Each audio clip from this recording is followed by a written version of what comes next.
அது முழுக்க முழுக்க சங்கிகள் நடத்துகின்ற மாநாடு.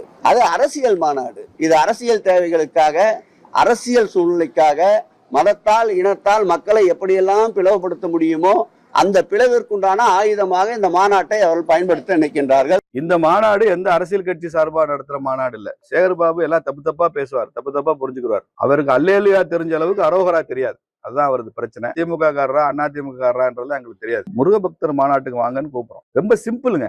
பிறக்கும் போதே அவன் திமுகவா? பிறக்கும் போதே அண்ணா திமுகவா? பிறக்கும் போது இந்து தானே. நீ முதல்ல இந்து, அப்புறம் நீ திமுக இருடான்னு சொல்றோம்.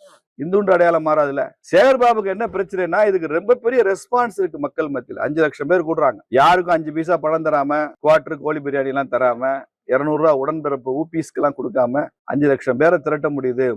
முருகன் திரட்டுறாருன்னா பயந்து போறான். இது ஏதோ நமக்கு எதிரானதுன்னு நினைக்கிறான். அரண்டவன் கண்ணுக்கு இருண்டதெல்லாம் பேயாதான் தெரியுது. அதனால முருக பக்தர்கள் மாநாடு பத்தி திமுக அச்சப்பட வேண்டாம். 5